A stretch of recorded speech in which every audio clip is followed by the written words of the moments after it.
From the earliest moments of her memory, Amara knew what it felt like to be invisible in a house that was always buzzing with life, yet never had room for her. The grand estate her family owned stood tall and imposing, its corridors echoing with laughter, conversations, and footsteps that never seemed to slow down but for her. Those echoes were mostly reminders of how little space she occupied in her family's hearts, and how firmly the label of useless daughter clung to her every move, every word, and every attempt at proving her worth. Her father, Augustus Hale, a titan of business whose reputation as a ruthless strategist had earned him both admirers and enemies, rarely looked at her except to shake his head in thinly veiled disappointment. For in his eyes, a daughter was meant either to marry advantageously or to remain ornamental, gracing the family's social presence without meddling in the affairs of money, power, and strategy. And Amara's mother, Elena, who once had dreams of her own but had long ago abandoned them to bask in the glow of her husband and her other children, carried herself with a polished poise that never slipped, even as she openly compared Amara unfavorably to her elder brother Adrian, who had inherited Augustus's sharp mind for business, and Celine, the younger sister whose charm and beauty drew suitors and socialites alike into her orbit. At the long mahogany dinner table where decisions of wealth and legacy were discussed, Amara sat quietly, her words dismissed as soon as they formed, Adrian often interrupting her with the casual cruelty of someone who believed himself untouchable, saying things like, "Don't bother, Amara. You've never understood the language of numbers," while Celine's soft laughter followed, sharp as a dagger wrapped in silk as she teased, "She's better suited to organizing flower arrangements than understanding profit margins." And even their mother smiled indulgently as if such words were harmless jokes when in truth they left Amara's heart aching. The household staff, who should have been her allies, pitied her instead, whispering in corridors that the poor girl will be cast aside one day, as if her fate were inevitable, as if she were destined to become a forgotten ornament in a world where wealth was everything. Yet what none of them knew was that beneath her quiet exterior, Amara had already declared war, not with shouting or desperate appeals for validation, but with patience, silence, and a relentless hunger to learn. She spent her nights locked away in the estate's forgotten library, a cavernous room her siblings never bothered to enter, poring over financial reports her father discarded, teaching herself how markets moved like tides, memorizing the principles of mergers and acquisitions, analyzing the hidden patterns in trade cycles, and even subscribing secretly to economic journals under a false name so that she could stay ahead of the advisors her father trusted. She knew she could never outshout Adrian nor outshine Celine in the shallow court of high society, but she could outthink them, and every equation she solved, every article she absorbed, and every quiet conversation she managed to strike up with one of her father's visiting business partners added bricks to the invisible fortress she was building inside herself. Time moved on, and while the family continued their charade of importance, Amara's world grew sharper. She started small experiments in the shadows, investing what little allowance she was given into stocks others ignored, flipping them at the right moments until her modest hidden account had tripled, then quadrupled. And by the time her father's health began to falter, she had amassed a private fortune unknown to anyone in the house, a fortune built not on luck but on vision, precision, and nerve. Still, the day Augustus Hale's once commanding figure slumped into sickness was the day the vultures began circling. For Adrian and Celine, emboldened by years of favoritism, were certain the legacy was theirs for the taking. Adrian strutted around the house as if he already wore their father's crown, calling lawyers and planning expansions of the company he had yet to inherit, while Celine paraded through soirees whispering of the influence she would wield once the estate was hers to host. And neither spared Amara a second thought, except to remind her of her insignificance. Adrian once sneering, "When this is all over, maybe we'll give you a cottage on the estate grounds so you can play at being a lady," which Selina punctuated with a laugh like shattered glass. But in the stillness of her father's study, where the curtains were drawn against the harsh sunlight, and the smell of ink and paper lingered like a final testament to his life's work, Augustus Hale had quietly reconsidered the daughter he had overlooked for so long. Perhaps it was the way she had sat by his bedside, not demanding nor lamenting, simply listening. Or perhaps it was the sharp glimmer in her eyes when she answered one of his rare questions about the market with an insight his top advisor had missed. But whatever the reason, his will was written differently than anyone expected.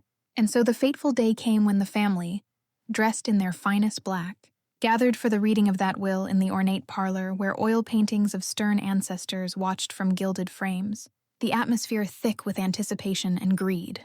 Adrian leaned back with smug certainty. Selene toyed with her pearl necklace, as though already imagining her wardrobe funded by inheritance. Elena dabbed delicately at her eyes for appearance's sake, and Amara sat quietly at the edge, her hands folded, her expression unreadable, though her heart thundered within her chest. The lawyer, a gray-haired man with a voice like gravel, began the recitation with the usual acknowledgments of properties, accounts, and trusts, Adrian and Selene nodding eagerly as if each word confirmed their entitlement, until the lawyer paused, adjusted his spectacles, and spoke the clause that shattered the illusion of certainty. To my daughter Amara, who has been underestimated by us all, I entrust full control of the family fortune, believing she alone has the wisdom to protect it. For a moment, the air itself seemed to collapse. Adrian's chair screeched against the polished floor as he surged upright, his face blotched with rage. Selene's hand flew to her mouth as she screamed, "This is impossible!" while Elena gasped, her poise cracking as tears of confusion welled in her eyes. And yet in the middle of their chaos sat Amara, perfectly still, her pulse steadying as if she had been preparing for this moment her whole life. And as her lips curved into the faintest of knowing smiles, she realized that the war she had been quietly fighting in the shadows had finally tipped into daylight, that the girl they had mocked as useless had just become the master of their fate, and that the story of her family's empire was no longer theirs to write. It was hers. The storm began almost immediately after the lawyer's voice faded, and the ink of her father's will burned itself into the minds of everyone present. For Adrian, who had lived his entire life expecting to inherit not only the company, but also the unquestioned authority of Augustus Hale's empire, erupted with a fury that startled even the seasoned lawyer. His voice cracked with outrage as he demanded explanations, cursed the unfairness of the clause, and swore he would overturn it by any means necessary, while Selene's wail of protest rang through the parlor like a fractured aria. Her beautiful face twisted into disbelief as she clutched their mother's arm, crying that their father must have been coerced or confused in his final days, that the will could not possibly reflect his true intentions. For how could it when everyone knew Amara was useless, incapable, unworthy of even the smallest responsibility, much less the staggering fortune and legacy of the Hale family? Yet as their indignation filled the room, Amara remained silent, her gaze steady, her expression unreadable, though inside her chest a cold fire burned, for she had anticipated this reaction, had rehearsed this moment in her mind 1,000 times, knowing that the siblings who had mocked her all her life would never quietly yield to her sudden ascension. Within days, the whispers began to spread beyond the estate's gates. Adrian, desperate to reclaim control, summoned his lawyers and financial advisors, men who had long profited from the family's name, and with their counsel, he launched a vicious campaign to discredit the will, filing appeals in court, leaking selective information to tabloids, and feeding reporters the narrative that his father's decision had been the product of manipulation by a jealous daughter who had preyed upon a dying man's weakened mind. And though the headlines initially sparked outrage in society pages, "Useless daughter seizes control, family fortune stolen from true heirs," Amara was not shaken, for she had spent years cultivating quiet allies in the business world, men and women who had seen her sharp insights when others dismissed her, partners who respected her ability to predict market trends with uncanny precision. And these allies, bound not by blood but by trust earned in late-night meetings and discreet correspondence, began to speak in her defense, countering Adrian's claims with subtle but powerful testimonies of her competence. Selene, meanwhile, took a different path. She wielded her beauty and charm as weapons in the ballrooms and dining halls of high society, whispering into the ears of powerful men that Amara was unfit, that she was unstable, that the fortune was doomed under her hand. And Selene smiled sweetly as she sowed poison, confident that her reputation as the dazzling Hale daughter would outshine her sister's quiet defiance. But what she did not know was that Amara had already uncovered the mountain of debts Selene had hidden beneath layers of glamour and pretense. Extravagant parties charged to secret accounts, jewels purchased on borrowed money, whispered deals with unsavory lenders desperate for collateral, and Amara, with the precision of a surgeon, began revealing those debts at key moments, sending shockwaves through the same circles that had once adored Selene, unraveling her perfect facade thread by thread. The mansion itself became a battleground, its polished halls echoing with slammed doors and bitter confrontations. One night, Adrian stormed into Amara's office, his eyes bloodshot, his fists clenched as he shouted, "You don't deserve any of this. You are nothing, Amara, nothing." And though the force of his rage shook the air, Amara did not flinch, did not raise her voice. She simply met his gaze with cool steadiness and replied, "I was nothing because you all needed me to be nothing, Adrian. That's over now." Her calmness only infuriated him further, for Adrian thrived on intimidation. But here, for the first time, his fury found no target to break, only a wall of composure that reflected back his weakness. Celine, cornered by her own failures, tried a different tactic. She approached Amara one evening with tear-filled eyes and a trembling voice, begging for reconciliation, claiming she had been misled, that she only wanted her sister's forgiveness. But Amara, who had learned long ago to read the lies behind Selena's smile, watched as her sister's fingers slipped nervously over a small key hidden in her palm, and within days the truth came out. Celine had been siphoning funds from one of the smaller estate accounts, a desperate attempt to stabilize her crumbling image, and when the evidence was presented before the family council, Celine's pleas dissolved into shrieks of denial that fooled no one. Amara did not gloat, did not raise her voice, did not strike the triumphant pose her siblings might have expected. Instead, she simply laid out the facts with measured clarity, allowing the council, once skeptical of her, to see Celine's duplicity for themselves. And as they nodded gravely in support of Amara's authority, Celine's face turned pale, her reputation collapsing in the very salons where she had once reigned supreme. Adrian fought harder, bringing forward forged documents meant to prove Amara had coerced their father, but she was ready. With her allies' help, she produced counter-documents, time-stamped and notarized, that exposed his fraud for what it was, and when the court ruled against him, when the judge's gavel echoed through the chamber with the sound of finality, Adrian's fury curdled into desperation, his once proud voice reduced to muttered threats that carried no weight. The storm of betrayal raged on for months, every day a new challenge, every week a new attempt to topple her. But Amara faced them all with the same unyielding composure, dismantling each scheme with precision, turning every attack into an opportunity to strengthen her hold. And slowly, steadily, the tide shifted. The whispers that once called her useless now began to speak of her intelligence, her foresight, her uncanny ability to remain unbroken in the face of relentless hostility. Her siblings, once so powerful in their arrogance, found themselves undone not by a single dramatic strike but by 1,000 cuts, each delivered with surgical precision. And Amara knew that this was the truest form of revenge, not fire and fury, but the quiet, undeniable dismantling of the illusions they had built, the slow realization that the sister they had mocked and dismissed had become the one force they could not defeat. By the time the storm began to fade, Adrian and Celine were shells of their former selves, their power shattered, their influence reduced to whispers of scandal.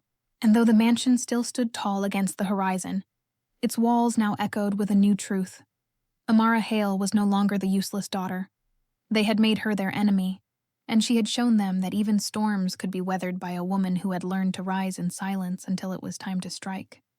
Months after the storm of betrayal had finally broken and receded into silence, the Hale estate stood transformed, not in its physical grandeur, for the stone walls, gilded chandeliers, and sprawling gardens remained as opulent as ever, but in its spirit, in the atmosphere that lingered through the echoing halls where laughter had once been tinted with cruelty, and whispers had carried the venom of dismissal, because now those halls reverberated with Amara's authority, her presence woven into every decision, every breath of the house that had for so long treated her as a shadow.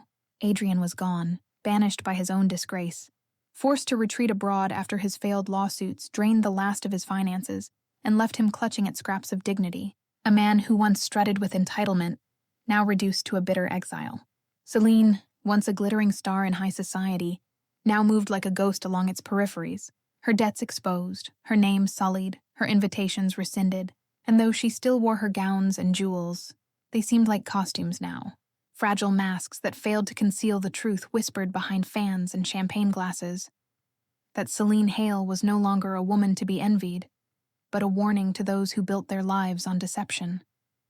And Amara, the so-called useless daughter, thrived in the silence they left behind.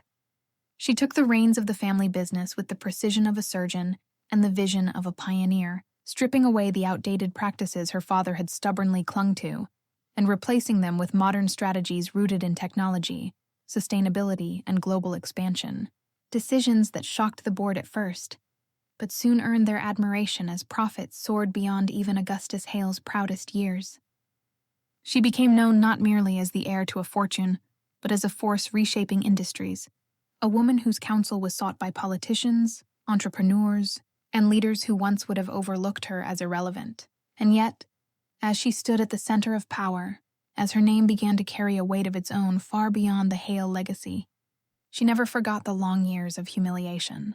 The dinners where her words were cut off before they could form, the sneers of her brother, the mocking laughter of her sister, the cold pity in her mother's eyes, for those memories were etched into her like scars, not wounds that bled, but reminders of what she had survived, fuel for the cold fire that had carried her here.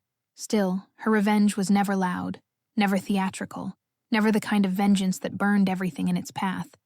Instead, it was a quiet and undeniable triumph, measured in boardroom victories, in headlines that praised her brilliance, in the way even those who had once doubted her now lowered their eyes in respect when she entered a room.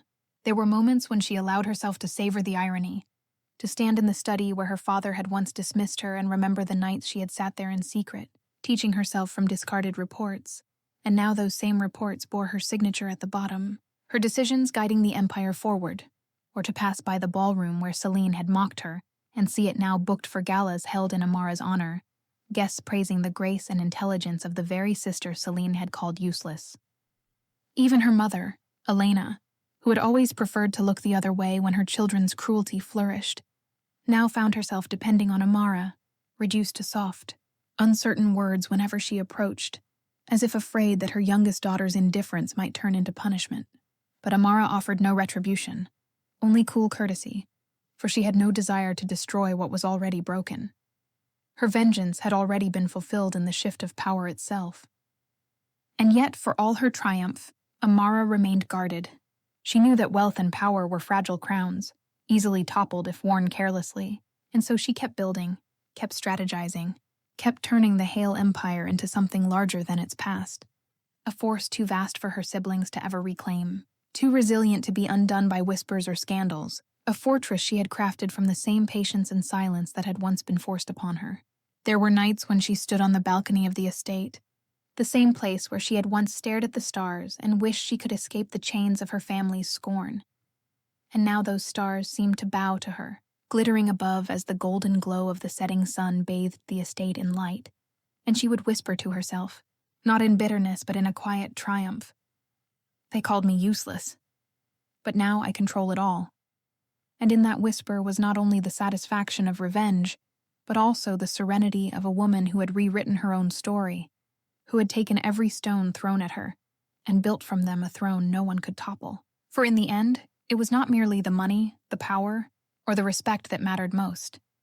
It was the knowledge that she had turned her family's mockery into her strength, that she had endured the storm and emerged not just unbroken but unstoppable, that she had become the master of the Hale fortune, the master of her destiny, the master of a legacy that would carry her name long after Adrian's rage and Celine's vanity were forgotten. And no one, not Adrian with his fury, not Celine with her beauty, not even Augustus Hale with his stern judgment, could ever take that from her again.